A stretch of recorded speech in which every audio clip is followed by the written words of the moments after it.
Hello বন্ধুরা, আমি Sudip and welcome to ফিল্মিরিটেক। গত দুদিন ধরে ইন্টারনেট দুনিয়ায় যে জিনিসটা ঘোরাফেরা করছে এবং যেটা নিয়ে চর্চা হচ্ছে সেটা হচ্ছে শাকিব খান এদেশে কাজ করতে চলেছেন, যে চরিত্রটাই কাজ করতে চলেছেন সেটা হচ্ছে সিরাজউদ্দৌলা, এবং এই সিনেমাটার পরিচালনা করবেন রাজ চক্রবর্তী। এই পর্যন্ত যদি ঘটনাটা হতো ঠিক ছিল। ব্যাপারটা হচ্ছে এরপরে অন্য দিকগুলো উঠে আসছে যে জিদ্দা দেবদা বাংলায় দুজন স্টার থাকতে কেন শাকিব খানকে নিয়ে রাজ চক্রবর্তী সিনেমাটা করবেন, এবং অপর দিক থেকে সেই ঘটনাগুলো একে অপরের উপর চাপানো, সেটা নিয়ে গালিগালাজ, একটা কুৎসিত পরিস্থিতি ক্রিয়েট হচ্ছে। প্রথমত বাংলাদেশের মেগাস্টার শাকিব খান, তার সিনেমা মানুষজন দেখে, তার সিনেমা হলে মানুষজন হল ভর্তি করে দেখে। শুধুমাত্র যে ওই ট্রেলারে ভালো ভিউজ আসে, তার গানে ভালো ভিউজ আসে এরকম নয়। এবারে তিনি যদি এখানে কাজ করছেন এটা নিয়ে তো আপত্তির কোনো জায়গা নেই। আমি একে একে প্রত্যেকটা দিকে আসব। প্রথমত তিনি কিন্তু কাজ করছেন, অর্থাৎ অন্যান্য সিনেমাতেও যৌথ উদ্যোগে বা যৌথ প্রযোজনায় বা কখনো সিঙ্গেল প্রযোজনায় তিনি কিন্তু কাজ করেছেন। তাই তার কাজ করা নিয়ে কারো কোনো আপত্তি হতে পারে না, কারণ আমরা বারবার বলে থাকি বাংলাদেশের ইন্ডাস্ট্রি আমাদের ইন্ডাস্ট্রি কোথাও গিয়ে মিলেমিশে যায়, কারণ ভাষাটা আমাদের এক।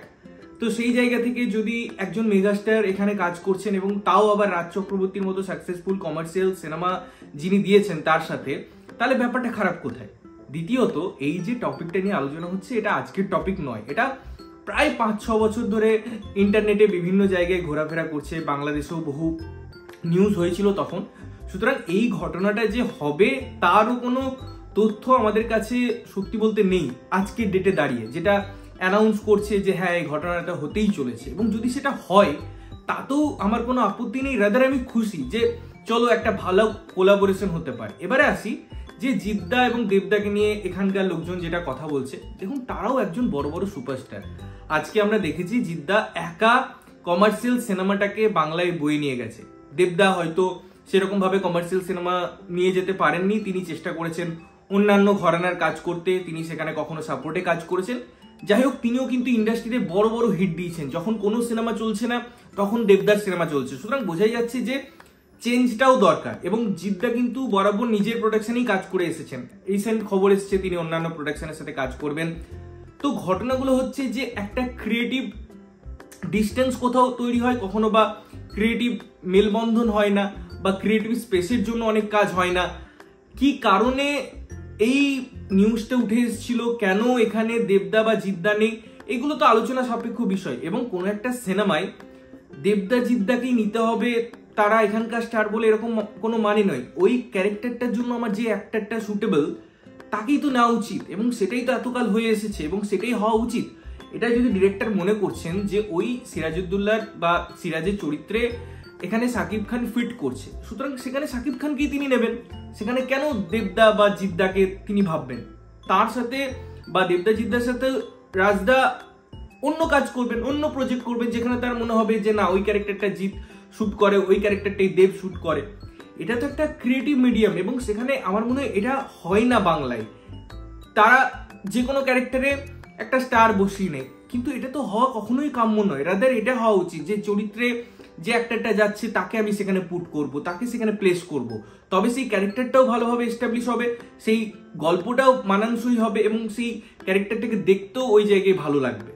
এবারে আসি পরের যে বিষয়, যেটা আরো দুঃখদায়ক, যার জন্য এই ভিডিওটা আমি স্পেশালি তৈরি করলাম, যে এই যে ফ্যান ওয়ারের আমরা কথা বলি, ফ্যান ওয়ার ভালো আমি মনে করি, তাহলে পরে কোনো একটা কাজের হাইপ ক্রিয়েট হয়, এবং সেই ফ্যান ওয়ারের মধ্যে যদি একটা কনস্ট্রাকটিভ আলোচনা হয়, যদি কেন হচ্ছে, কি হচ্ছে, এইটা আরো ভালো হতো, এই সমস্ত যদি আলোচনা হয় তাহলে সেই ফ্যান ওয়ারটা খুব ভালো। কিন্তু যদি কাউকে ডিমেনিং কথাবার্তা হচ্ছে বা এমন কথাবার্তা হচ্ছে যেটা কারোর জন্যই ভালো নয়, কারণ তিনজনের জায়গায় দারুণ। শাকিব খান বাংলাদেশে শুধু মেগাস্টার নয়, ইন্ডিয়াতেও তার প্রচুর ফ্যান বেস আছে। তাকে ওই ক্যারেক্টারটাই ভালো লাগবে বলেই অ্যাপ্রোচ করা হয়েছে, এবং তার জন্য 5-6 বছর আগে এই নিউজটা হয়েছিল। সেম জিদ্দা দেবদা, তারাও ভীষণ রেসপেক্টেবল ফিগার আমাদের ইন্ডাস্ট্রির জন্য, বাংলা সিনেমার জন্য। তাই কাউকে অসম্মান করা আমার মনে হয় উচিত নয়।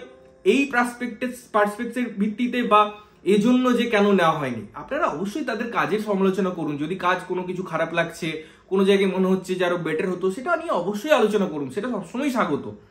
কিন্তু এইভাবে কাউকে ছোট করা এই বেসিসে বা কাউকে হেনস্থা করা এই বেসিসে যে কেন তাকে নেওয়া হয়নি, কেন অন্যকে নেওয়া হলো, কেন বাংলাদেশের স্টারকে না হচ্ছে, এটা আমার মনে হয় কোনো যুক্তি নেই। এই কনভারসেশনটারই রাদার কোনো ভ্যালু নেই। এবারে যদি সিরাজউদ্দৌলা সিনেমাটা হচ্ছে, এখানে সেখানে যদি সিরাজের ভূমিকায় শাকিব খান অভিনয় করছেন এবং যদি সেটা রাজদা পরিচালনা করে, আমরা জানি রাজদা বড় স্কেলে সিনেমা বানাতে পারে, বাংলায় কমার্শিয়ালে তার ভিশন আছে, যেটা থেকে প্রত্যেকেই আস্তে আস্তে সরে এসছে, তার জন্য বিভিন্ন ফ্যাক্টর, সেটা নিয়ে আমি ডিসকাশনে গেলাম না। বাট তিনি যদি সেটা করতে পারেন, সেটা যদি হিউজ বাজেট তিনি পান এবং সেটাকে যদি কাজটা করার সুযোগ পান, আমি বিশ্বাস রাখি যে তিনি সুন্দরভাবে হ্যান্ডেল করবেন রাজ চক্রবর্তী, এবং সেখানে শাকিব খানকেও যদি না হয়, তিনিও দারুণভাবে সেই ক্যারেক্টারটাকে প্রেজেন্ট করতে পারবেন। বিশেষ করে আমি প্রিয়তমাই তার কিছু গ্লিমস দেখছিলাম, ট্রেলারটাই অভিনয় দেখছিলাম, ইনফ্যাক্ট তুফানে তার আমি যদি প্রেজেন্টেশনের কথা বলি, তার যদি ফার্স্ট লুকের কথা বলি, এখন কথা বলতে পারি।